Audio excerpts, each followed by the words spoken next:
میرے محبوب میں نے مشرق دیکھا، مغرب دیکھا، شمال دیکھا، جنوب دیکھا، فرش دیکھا، دریا دیکھے، صحرا دیکھے، دشت دیکھے، چمن دیکھے، پہاڑ دیکھے،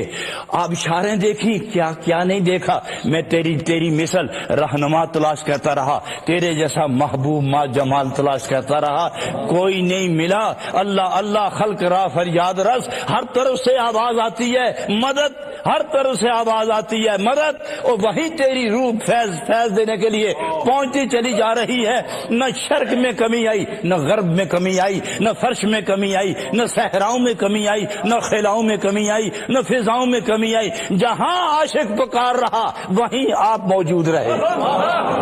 جہاں عاشق کی صدا نکلی میرے محبوب تم وہیں پہنچے۔ اور جناب رومی یہاں آ کے ارشاد فرماتے ہیں کہ اپنے پیر کو ساری دنیا میں افضل سمجھو، با ایمانا کہ جو میرا حال جانتا ہے وہ صرف میرا شیخ جانتا ہے، اور میری بیماری کا علاج میرے شیخ کے پاس ہے۔ مجھے سارے جہاں سے کیا غرض ہے جب میرے مرض کا علاج میرا شیخ کر ہی رہا ہے، تو دوسرے کو دیکھنے کی ضرورت ہی کیا ہے؟ اور میرا شیخ سب سے بلند ہے، میرا شیخ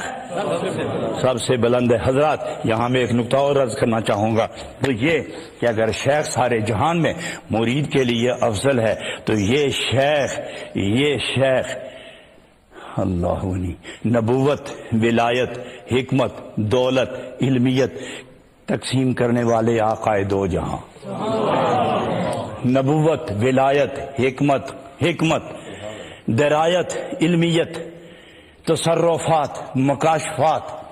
معجزات، کرامات، یہ تقسیم کرنے والے جناب نبی آقا، وہ جو انہوں نے تقسیم کیا اس میں سے ایک ذرہ جس کو ملا وہ مرید کے لیے مشرقین و مغربین میں کافی ہے۔ تو یہ سارے جہان میں اپنی خیرات تقسیم کرنے والے کا درجہ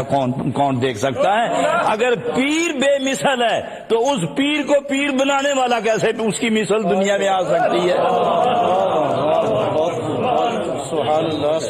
ارے جس کو دیکھنے والا بے مثل ہو گیا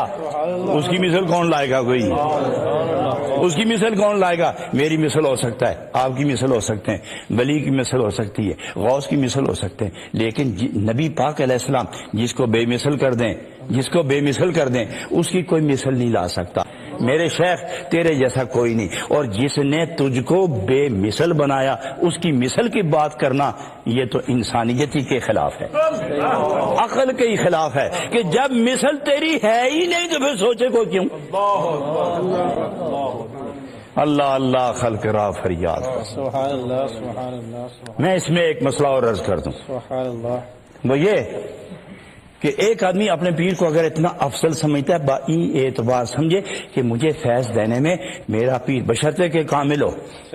ویسے کسی کے بیچارے کے ہاتھ چڑھ جائے تو وہ شکر کرتا ہے کوئی لب گیا مینو بھی،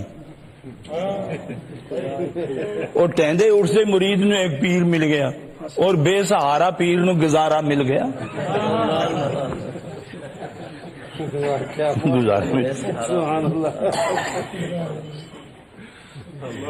یہ پیر اور مرید ایک نہ ایک دن دونوں گئے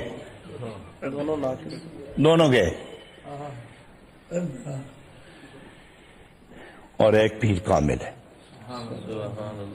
ایک پیر کامل ہے، اور پیر کامل میں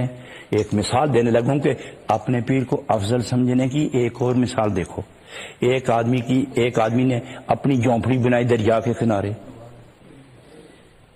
یہ 300 فٹ چوڑا ہے، لمبائی بے حد ہے، چوڑائی 300 فٹ ہے، گہرائی 50 فٹ ہے دریا اس کے کنارے پہ بیٹھا ہوا ہے اور دوسری طرف سمندر ہے، تو وہ دریا چھوڑ کے سمندر کے پاس کیوں جائے؟ اس کے لیے تو یہی کافی ہے، پانی ہی پینا ہے نا، پیاس ہی بجھانی ہے نا،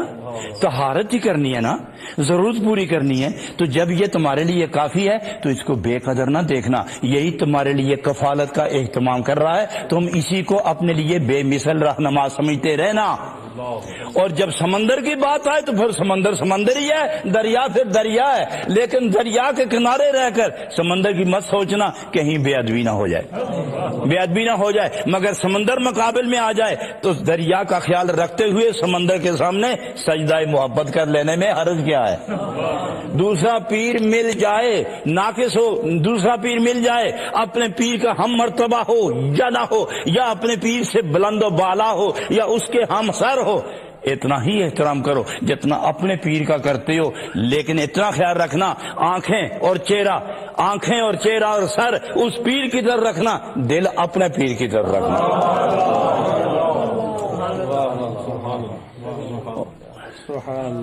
اور جب کوئی گلاس وہ پانی کا پلائے اور پیاس بجھ جائے تو پانی کا گلاس پی کر فوراً منہ پھیر لینا، اس طرح منہ پھیر کے اپنے پیر کی طرف کہنا شکر ہے تیرا کہ اس نے تجھے دے کر مجھے پانی پلایا، یوں کہنا کہ شکر ہے تیرا میرے شیخ کہ تمہارا جو انٹرنل لنک ہے، اس نے جب ایک دوسرے کو دیکھا تو مجھے تیرا پایا، تم دونوں نے ایک دوسرے کو دیکھا پھر مجھے تیرا پایا، تیرے صدقے مجھے کچھ عطا فرمایا، یہ عطا تیری ہے، سخا ان کی ہے، نسبت تیری ہے، عطا یہ ہے، صدقہ تیرا ہے، ادھر صدقہ ہے ادھر عطا ہے، شیخ یہ بھی ہیں شیخ وہ بھی ہیں، ہاتھ تیرے پاس ہے دل ان کے پاس ہے۔